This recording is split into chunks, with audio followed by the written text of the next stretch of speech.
살고 있는 지역의 공포, 고통으로 쾌적성이 매우 심각하게 훼손되는 그야말로 재산 가치의 하락을 부추기는 이 혐오 시설이 가까이 들어선다면 그걸 그냥 지켜만 보는 사람은 없을 거예요.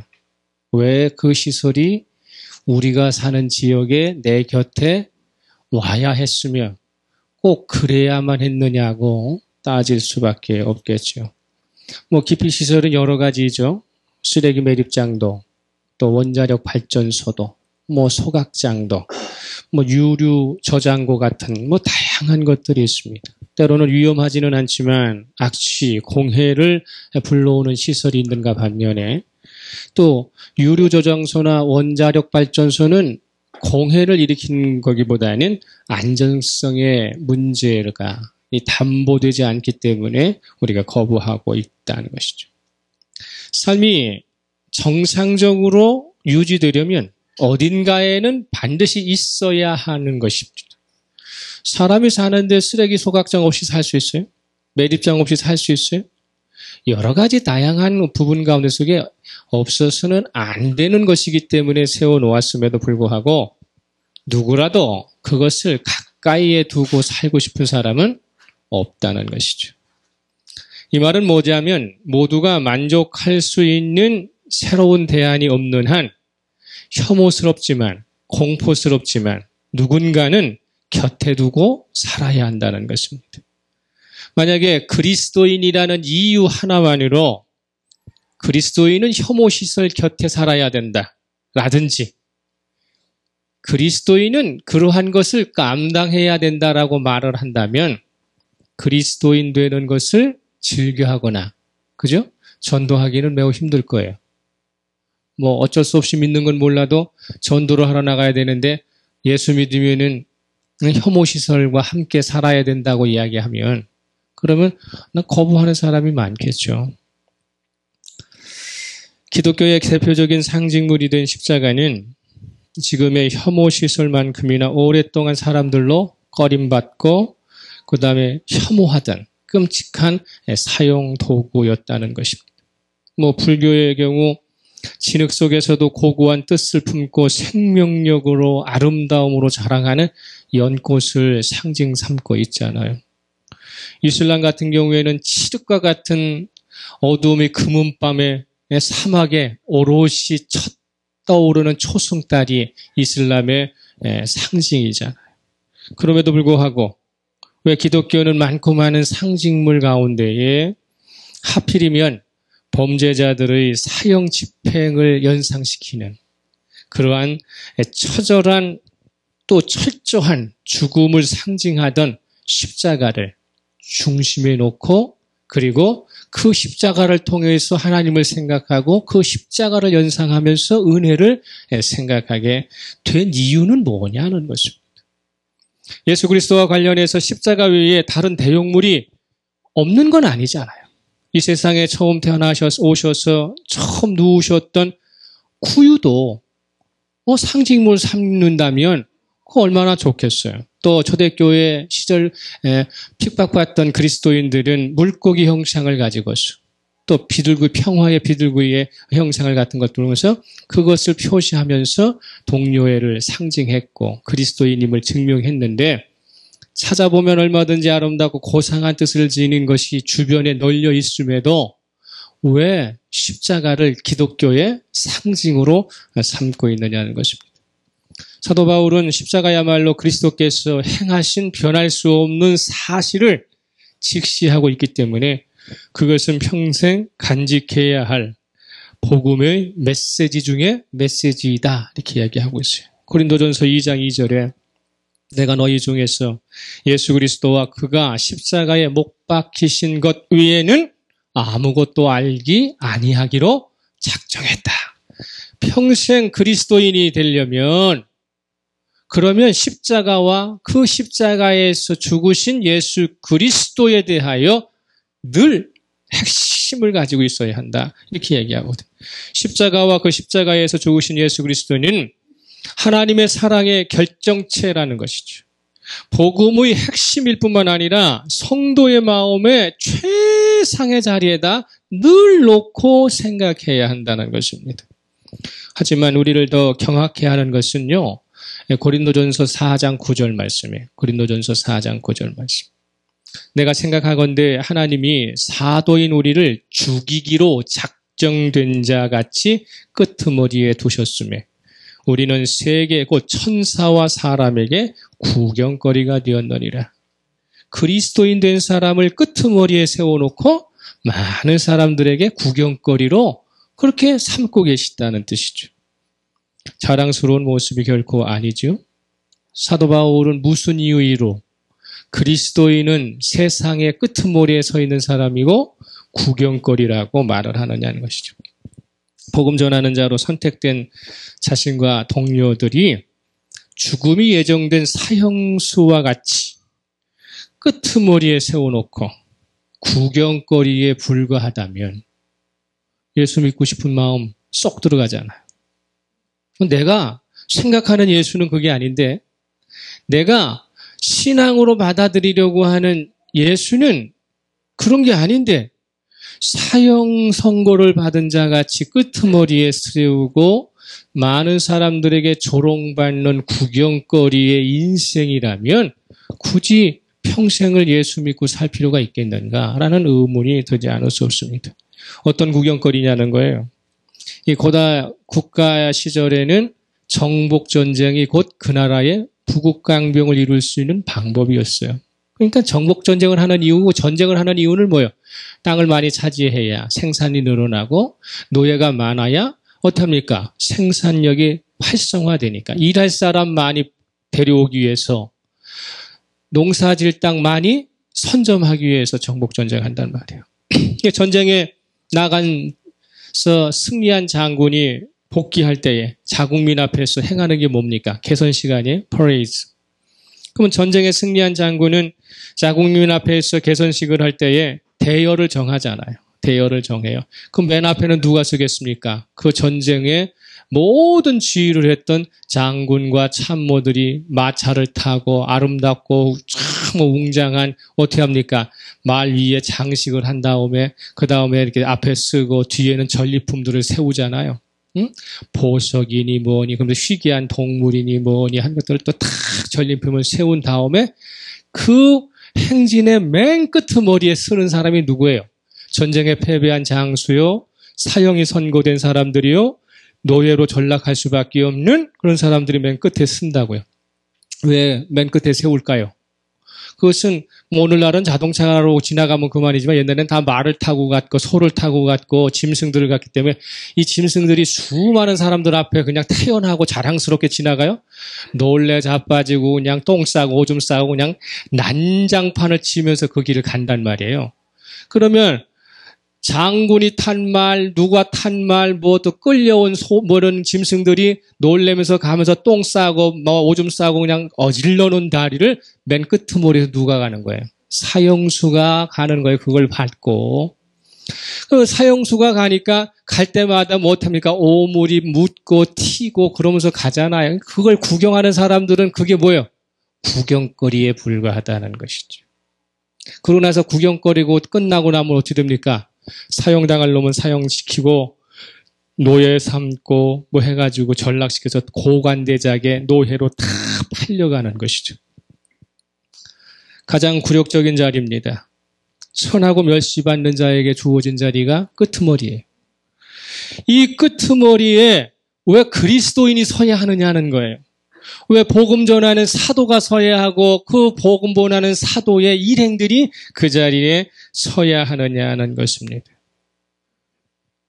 이들이 대부분 구경거리로 제공된 후에 죽는 것이고 노예로 전락하는데도 말입니다. 하나님의 복음을 전하는 자가 이런 대접받는다면 미치지 않고서야 그 길을 선뜻 선택할 수 있는 사람이 있겠어요? 한 번밖에 없는 자신의 인생을 다른 승리자가 다 지나가고 난 뒤에 더러운 오물 찌꺼기가 남아있는 그 끄트머리에 서고 싶은 사람이 누가 있어요? 조롱받는 대상이 되고 구경꾼의 구경거리가 되고 싶은 사람이 어디 있어요? 자식 키워놨더니 끄트머리에 쓰고 공부시켜놨더니 말이죠. 조롱거리 삼고 조롱받는 삶을 산다면 그러면은 이 부모의 심정은 어떤 것입니까? 왜 하나님께서는 복음 전하는 자를 끄트머리에 세우시고 구경거리 삼면서 그렇게 이 세상을 살게 하시느냐는 것입니다. 세상에서 겉으로 드러나는 예수의 결말, 이것들은 너무도 잘 알고 있는 사람들. 예수의 결말을 잘 알고 있는 예후대인 같은 경우에는 어떻게 됩니까? 아, 예수는 우리의 메시아가 아니야. 그 사람이 우리의 구원자가 될 수 없어. 예수의 삶을 지켜본 사람은 예수가 우리의 구원주가 되지 않을 거라고 생각을 해요. 왜? 십자가에 못 박혀 죽어버렸으니까. 그러니까 꺼리끼는 거예요. 예수가 구원입니다. 예수가 여러분의 희망입니다라고 이야기하면 유대인의 입장에서는 내가 예수가 어떻게 죽었는지를 잘 알고 있습니다. 예수의 삶이 이 세상에서 끄트머리의 삶이었고 구경거리의 삶이었는데 그가 어떻게 우리의 구원주가 되며 메시아가 될 수 있습니까? 거리끼는 거예요. 마다하는 것이죠. 그 소식을 들었어요. 헬라인들은 상식 있는 사람이에요? 유식한 사람이에요? 그 말이 도대체 이해가 안 되는 것이죠. 그러니까 그건 뭐예요? 어리석은 말장난에 불과한 거예요. 어떻게 구원주가 끄트머리에 서느냐? 어떻게 세상을 구원할 사람이 세상 사람의 조롱거리가 되고 구경거리가 되느냐? 그거는 어리석은 것이다. 이치에도 맞지 않는 말을 들이대지 말아라. 그러니까 유대인은 거리끼는 것이고 헬라인은 그 말이 어리석고 우습기만 들려버리는 것이죠. 바보스러운 얘기만 하는 것이죠. 뭘 해도 이치에 맞아야 되고 상식에 맞아야 되는 것이고 뭔가 받아들일 만할 때 뭐 호감이 가고 매력이 있는 것이 있어야 되는데 성경은 십자가의 말씀은 그런 것을 전혀 풍겨내고 있지 않다는 것입니다. 터무니없이 들리는 것은 당연한 일이라는 것이죠.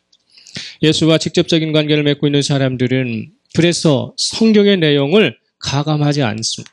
모든 것을 숨김없이 전한단 말이죠. 그런데 시간이 흘러가면서 예수를 통해서 뭔가 새로운 유익을 얻고 세상적 유익을 얻으려고 하는 사람들은 그 말 가지고는 그 내용 가지고는 도대체 성공할 수가 없어요. 끄트머리라고 하는 구경거리라고 하는 그 내용을 가지고서 어떻게 세상 사람들에게 가서 복음을 전한다고 이야기하고 기쁜 소식이라고 얘기하겠어요. 그러다 보니까 이 사람들은 어떻게 합니까? 예수의 이야기를 각색합니다. 예수의 이야기를 바꿉니다. 세상이 입맛에 맞는 스토리로 만들어서 세상 사람들이 쉽게 접근할 수 있도록 예수의 이야기가 재구성되고 고쳐버렸습니다. 그러다 보니까요.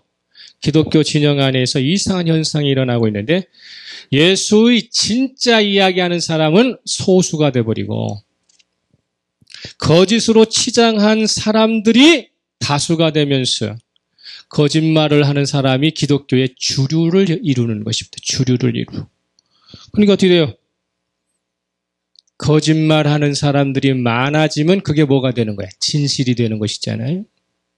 속을 제대로 모르는 사람들이 많은 사람들이 따라가는 길을 가는 거예요. 뭐가 뭔지도 모르고 십자가가 뭔지도 모르고. 그러니까 교회 위에 세워진 십자가를 우리들이 바라보고 네온 사인을 바라보면서 그게 뭘 의미하는지도 모르고 형형색색으로 반짝반짝 만든다. 사도 바울은 거짓 교훈을 가르치는 사람들을 이끌어서 남을 속이는데 성공한 사람이다. 그런데 불행한 것은 남을 속이는 그 속임이 자신을 속이고 말았다는 거예요. 내가 남 속이는 것은 그거는 어쩔 수 없다고 쳐. 그런데 자기가 남을 속이는 사기꾼의 말이 자기도 속아버리는 것이죠. 자가당착에 빠져버리는 것이죠. 그러니까 어떻게 합니까? 남도 속이고 자신도 속는.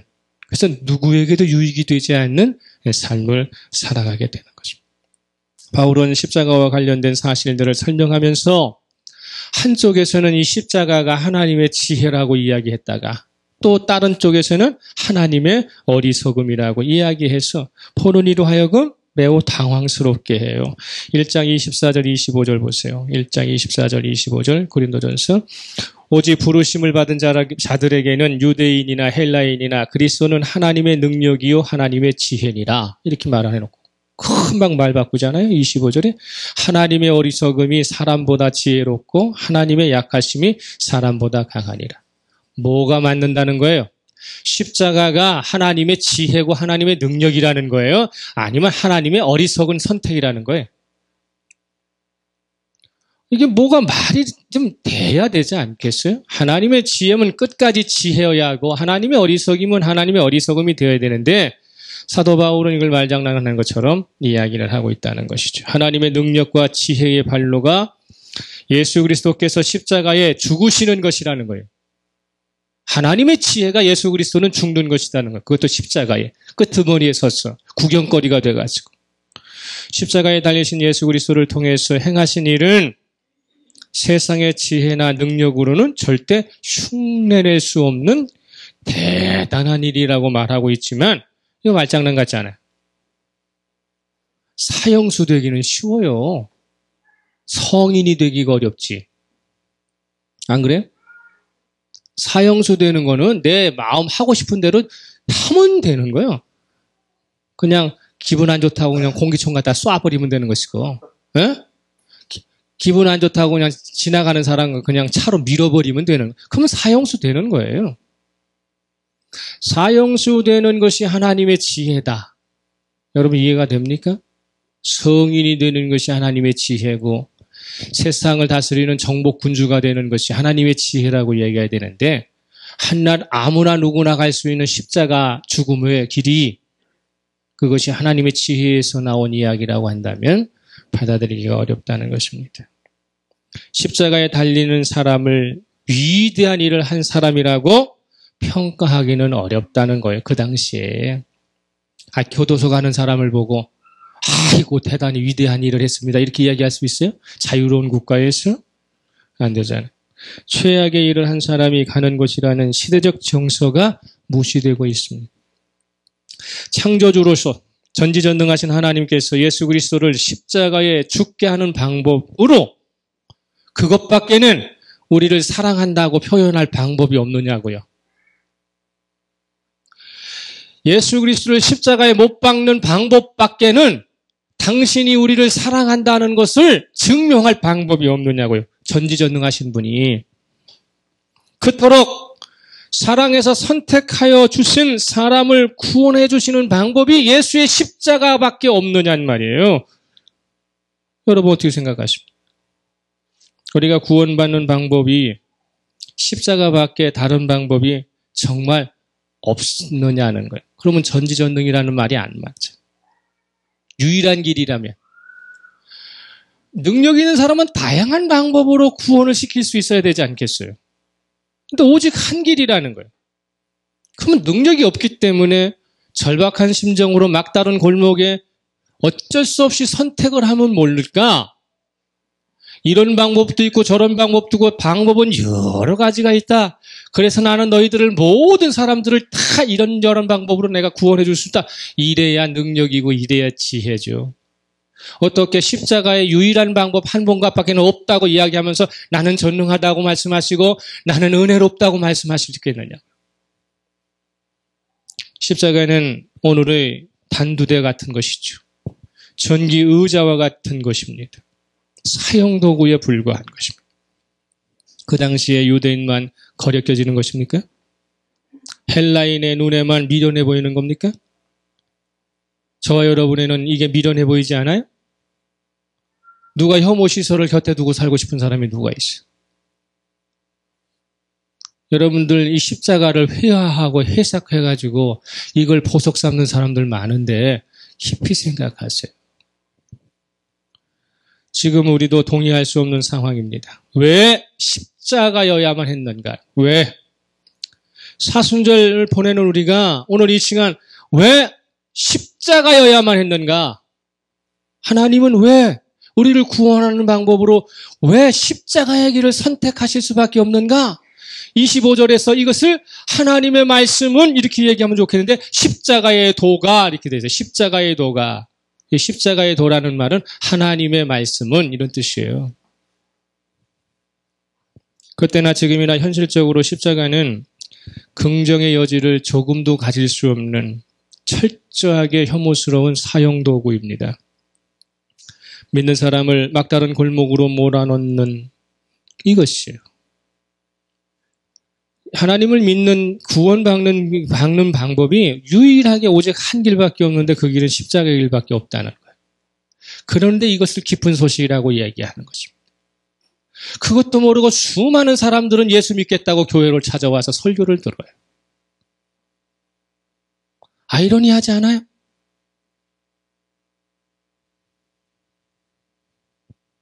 십자가는 하나님이 아니고서는 전혀 반전을 꾀할 수 없는 그야말로 누구도 해결할 수 없다는 철저하게 스스로가 책임져야 한다는 장소와 때를 가리킵니다.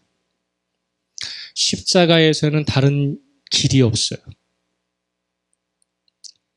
십자가는 너희들의 구원은 유일하게 하나님에게만 달려있다는 것을 보여주는 거예요. 근데 하나님께서 선택하시는 길이 구원해 주시는 길이 끄트머리에 세우는 길이요. 구경거리 만드는 길로 구원을 약속해 주시는 거예요.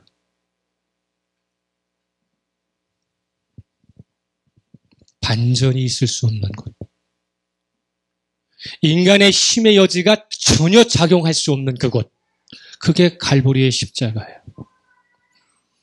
다시 말하면 십자가형은 가장 잔인한 형태의 형벌입니다. 살인자나 반란을 일으키는 사람, 노예나 흑인 식민지에서 어떤 극악한 형태의 범죄를 저지른 자에게 주어지는 극형이에요. 그래서 유대인에게는 십자가형이 주어지지만 로마인에게는 절대로 십자가형을 하지 않습니다. 아무리 극악한 죄를 져도. 사도 바울은 로마인이었기 때문에 십자가를 안 졌어요. 참수형을 당하죠. 고통 없이 한 번에 죽으라고 목을 뱁니다. 그러나 베드로는 유대인이었기 때문에 로마에서 십자가를 지는 것입니다. 그러니까 아무나 누구나 십자가 짓는 거 아니에요. 차별받는 사람들만 십자가 지는 거예요.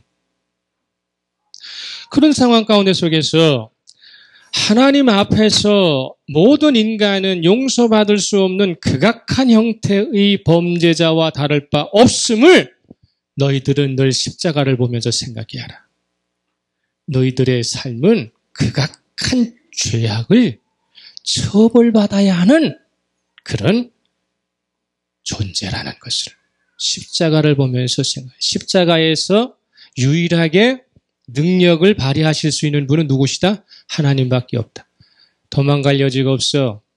너희들 스스로가 너희의 인생의 길을 마련할 수 없어. 그래서 나는 십자가를 선택한 거야. 사람이 가장 어리석다는 그 길이 역설적이게도 하나님에게는 가장 지혜로운 방법으로 선택되었다는 것입니다.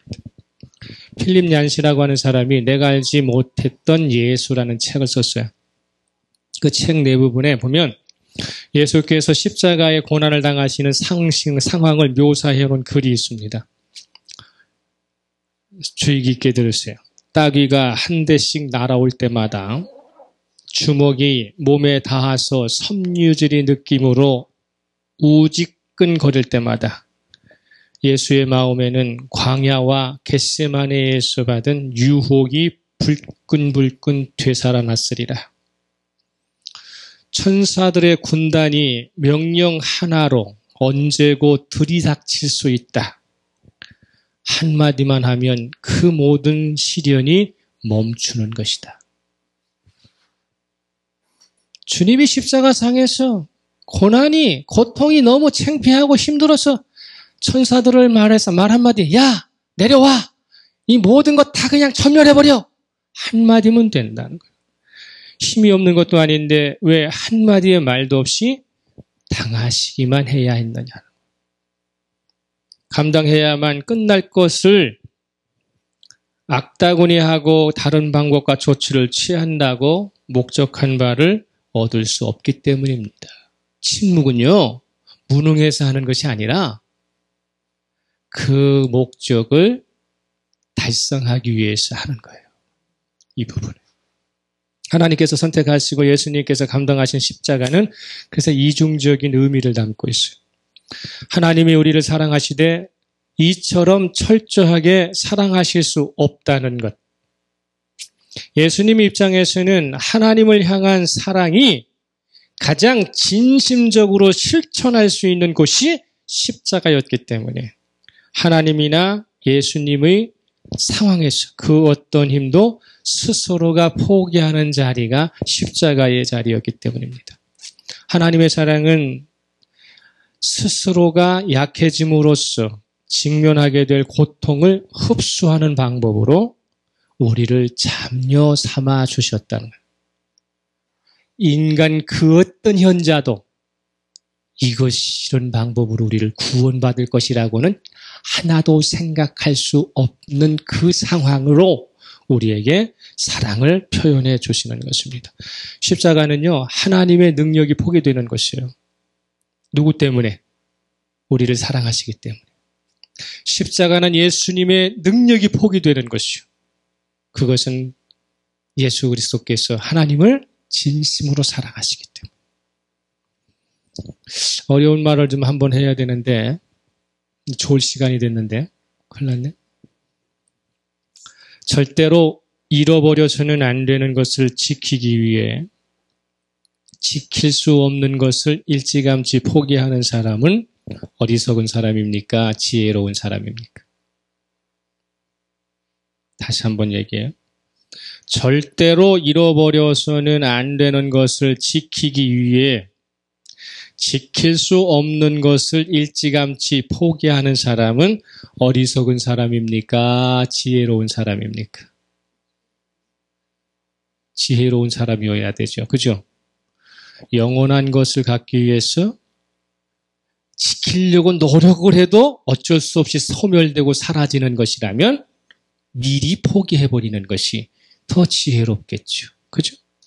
잃어버려서는 안 되는 것이 무엇인지를 알아야만 되는 것입니다. 지킬 수 없는 것이 무엇인지를 알면 답은 쉬워요. 영원한 것을 보장하는 것들은 절대로 잊어버리지 말아야 합니다.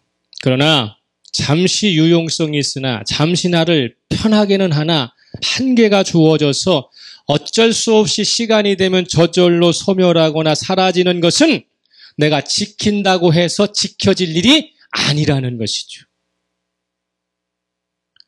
90이 넘으시고 80이 넘으셔갖고 수백억을 은행에 넣으시고 아침 저녁으로 김치 쪼가리로 검소하게 사시는 분을 지혜로운 사람이라고 해요. 어리석은 사람이라고 그래요. 네? 40대, 50대 돼서는 앞으로를 때문에 좀 더 검소하게 살 수 있어도 가실 날 얼마 안 남았으면 베풀고 먹고 싶은 거 먹고 쓰고 싶은 거 쓰고 왕처럼 살다가 가는 게 지혜로운 거 아니에요? 그런데 왜 가실 날이 얼마 남지도 않은 분이 그걸 붙들어 놓고 나서 남 좋은 일만 시키느냐고. 대치동에 그 할머니 80대신 할머니 30억 50억 갖고 계시면 뭐해. 문 한 번 잘못 열어주셨다가 그날부로 하늘 날아가셨는데. 여러분, 지킬 수 없는 것이 우리에게는 반드시 있습니다. 영원한 것을 포기하지 않으려면 내가 지킬 수 없는 것이 무엇인가를 분명히 알아야 돼. 제가 지금 53살 되고 싶어서 된 거 아니에요. 여전히 저는 18살이고 여전히 이쁜 여자를 보면은 마음이 설레요. 그죠? 그런데 내 나이가 50이 넘었더라고요. 지킬 수 없어요. 여러분 이 나이를 여러분이 먹고 싶으셔서 나는 지금 65세 되고 싶어 해서 되신 분이 있으세요? 살다 보니까 어쩔 수 없이 그 나이가 됐어. 그러다 보니까 내가 지킬 수 없는 게 많구나. 내가 아무리 아웅다웅해도 안 되는 게 있구나 라는 것이 있다는 것입니다. 저와 여러분에게는 무엇이 영원한 것입니까? 여러분이 영원하다고 생각하는 것은 지키셔야 합니다. 또 무엇은 지킬 수 없는 것입니까? 현재 우리가 갖고 있는 것 중에 영원한 것이 많은지 아니면 지킨다고 해도 지킬 수 없는 것들이 많은지 여러분 한번 헤아려 보세요. 그러면 자기 자신이 지혜로운 삶을 좀 살아가고 있는지 어리석은 삶을 살아가고 있는지를 직시할 수 있습니다. 고사 중에 참새가 어찌 봉황의 뜻을 알겠는가라는 말이 있어요.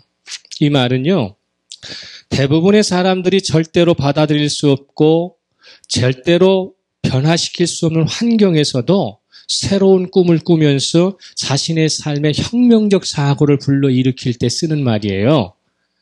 그냥 내가 뭐 똑똑하고 내가 뭔가 경지에 올라가지고 어리석은 사람, 야, 니네들이 어떻게 참새가 어떻게 봉황의 뜻을 알아? 이렇게 쓰는 말이 아니라 절대적으로 변할 수 없는 환경에서 나는 그래도 이 환경을 극복할 수 있다고 하는 새로운 사고와 혁명적 사고를 통해서 자신의 삶을 새롭게 살아가는 사람을, 그 사람을 가리켜서 봉황의 뜻을 품고 있는 사람이라고 말을 한 것입니다.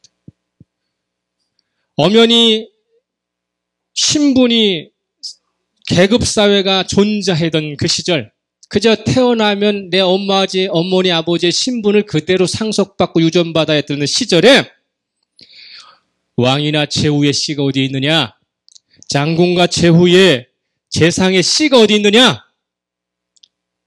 하고 세상을 거부하면서 새로운 삶을 꿈꾸고 꿈틀거리면서 있을 때, 그때에 세상 사람들이 야 인마 너 미친 거 아니야? 너 정신 나간 거 아니야? 할 때에 하는 말이에요. 참새가 어찌 봉황의 뜻을 알냐 하는 말을 하는 것입니다. 마찬가지죠. 현실이 어떻든 남과는 차원이 좀 다른 높은 뜻으로 자신의 삶을 적용시킬 필요가 있다는 것입니다. 왜냐하면 성경이 말하고 있는 변하지 않는 사실은 예수 그리스도는 쉽게 따르도록 각색되어지거나 복음의 내용이 바꾸어져서 우리에게 믿으라고 말하지 않기 때문입니다. 또 성경은 절대로 그렇게 유혹하지 않아요. 마가복음 8장 34절에서 36절까지 무리와 제자들을 불러 이르시되 누군지 나를 따라오려거든 자기를 부인하고 자기 십자가를 지고 나를 따를 것이니라. 누구든지 자기 목숨을 구원하고자 하면 잃을 것이요 누구든지 나와 복음을 위하여 자기 목숨을 잃으면 구원하리라. 만일 사람이 온 천하를 얻고도 자기 목숨을 잃으면 무엇이 유익하리요? 이렇게 묻잖아요. 예수님 따르기가 하늘의 별 따기보다 어렵다는 것을 말씀하려고 하는 게 아니에요. 이 말이 십자가 지라 자기를 부인하라는 것이, 야, 예수 따르기가 하늘의 별 따기처럼 어려우니까 너희들 노력해가지고 최선을 다해서 예수 쫓아와야 돼, 이렇게 말하신 말씀이 아니라고요. 너희들의 십자가, 너희들의 삶의 십자가는 서로 다르잖아요. 다. 우리가 갖고 있는 십자가가 다 달라요. 똑같지 않잖아요. 좋은 남편 만난 분도 계시지만 그렇지 못한 사람이 있고, 착실한 아들과 딸이 있는 반면에 정말로 고통하는 게 있잖아요. 그래 십자가예요. 스스로의 삶을 부인할 수밖에 없을 그때가 있다고요. 이건 뭘 이야기하느냐면 하늘에서 내려온 그분이 그곳으로 우리를 인도하셔서 별과 같은 존재로 삼아주시겠다는 것입니다. 참새는 천성적으로 높은 하늘을 날 수 없습니다. 산새가 한국 높이 날르는 거 보셨어요? 없어요. 그러면은 회오리의 바람에 뭐에 그냥 갑니다. 그리고 어떻습니까? 오래도록 창공에 머무르면서 있을 수가 없어요. 그 날개짓이. 그래서 참새 한번 보세요. 저기서 앉았다 금방 가서 앉아버리죠. 안 되는 거예요. 그래서 참새는 그저 하루하루 주어진 삶에 먹을 것에 만족하면서 사는 것이에요. 비록 땅에 살지라도 하늘의 뜻을 저버리지 말아야 하는데, 그러면 어떻게 된가? 우리는 참새가 아니라 뭘로 태어났어요? 봉황으로 태어났기 때문에 그래요. 성경은 우리에게 이야기하는 거예요. 참새야 노력해서 봉황되어라라는 뜻이 아니라 너희들이 참새였을지는 모르지만 어느 순간에 내가 너를 선택하고 내가 너를 나의 자녀 삼은 즉시 너는 하늘을 나는 봉황이었다는. 그러면 봉황은 봉황의 꿈을 가지고 있고 봉황은 봉황의 뜻을 품고 있어야지 봉황된 자가 아직도 참새의 그 형편에서 머물러 가지고 이리저리 해가지고 그저 여기서 여기 옮겨다니고 저기서 저기 옮겨다니는 삶을 살아서는 안 된다는 것이죠. 우리가 잘 알고 있잖아요. 안데르센의 미운 오리 새끼, 예? 백조로 태어났는데 어찌어찌 해가지고 오리 무리 속에 속해 있습니다. 아무리 똑같은 음식을 먹어도, 아무리 똑같은 잠을 자도, 아무리 똑같이 뒤뚱뒤뚱 걸어도, 아무리 목소리를 오리처럼 꽥꽥 내봐도 백조는 절대로 오리가 되지 않잖아요. 그런데 백조가 오리들한테 조롱을 받고 멸시를 받아요. 차가운 겨울을 보내고요. 응? 차가운 시선이 있습니다. 그러나 굴복하지 않고 백조가 어느 날 하늘을 납니다. 자기와 똑같은 것들이 하늘을 납니다. 그때 그가 압니다. 나도 날 수 있구나 하고 오리의 둥지를 벗어나 비상을 할 때에 그때 그는 오리가 아니라 뭡니까? 자신의 정체성을 찾아가는 것입니다. 불가능하고 허락되지 않았는데 무리하게 하라고 하는 요구가 아니라 얼마든지 가능한데 쉽게만 살려는 백조와 봉황에게 네 정체성 좀 제대로 깨닫고 날개짓을 계속해서 날 준비를 하라는 것이에요. 날개짓을 계속해야 되지 않겠습니까? 마태복음 6장 32절에 주님 말씀하십니다. 이는 다 이방인들이 구하는 것이라. 너희 하늘 아버지께서 이 모든 것이 너희에게 있어야 할 줄 아시느니라. 할렐루야. 우리에게 있어야 할 것이 무엇인지를 알고 계신 그 하나님이 내 곁에 계시면 있어야 할 것들은 어떻게든 채워지게 돼 있어요. 중요한 건 뭐냐면 그때 있어야 할 것에 연연하는 것이 아니라 더하여 주리라 하는 그 더하여 주시는 것이 무엇인지에 집중할 수 있어야 한다는 것입니다. 지키지도 못할 것에 연연하지 마시고요. 영원한 것을 얻기 위해 큰 뜻을 품고 살아서 있어야 할 것에 대한 것이 아니라 그분이 더하여 주시는 것을 향하여 내 시선이 옮겨져야 한다는 것입니다. 바닷속에 풍성한 것들이 얼마나 가득한지를 아는 해녀는요, 바다에서 자신이 어떻게 해야 그 풍성함을 누리는지를 알아요. 해녀가 바다 무서워하는 거 보셨어요?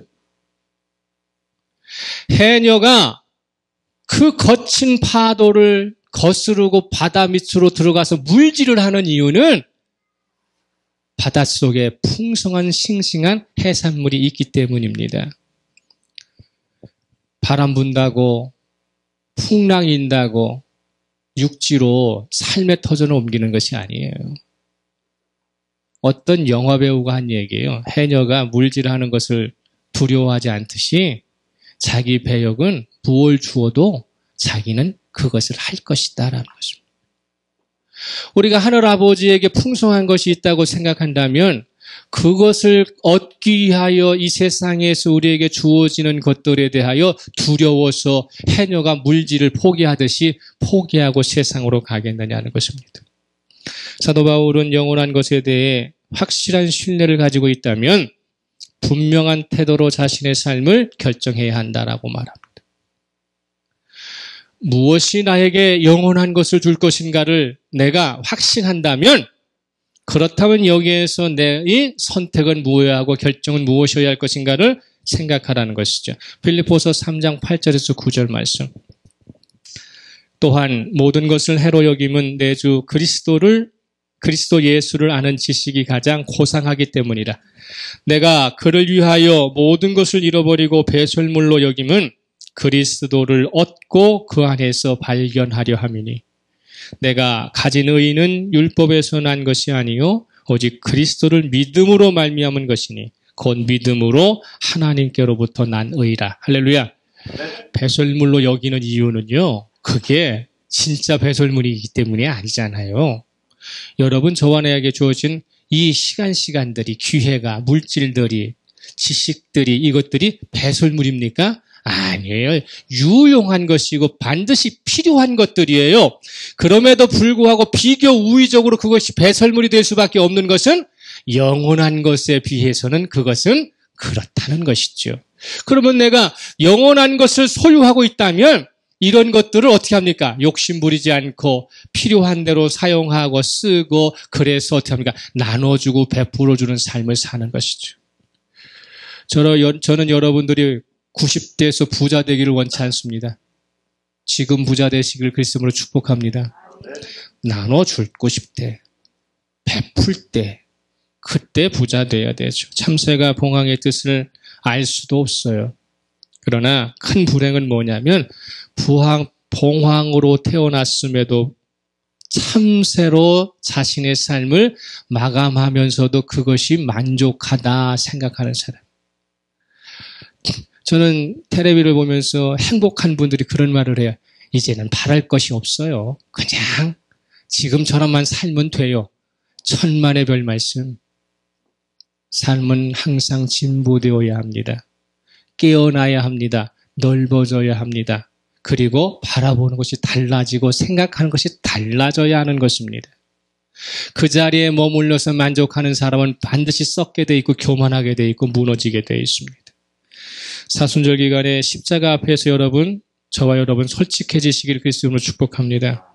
십자가는 영원한 것을 사모하는 사람에게는 유용한 도구이지만 세상을 살아가는 데에 그리 별 도움을 주지는 못해요. 십자가는 지금이 아니라 그때를 향하는 키이기 때문에 그렇습니다. 십자가를 볼 때마다 하나님의 진실한 마음을 오해 없이 받아들이시기를 바랍니다.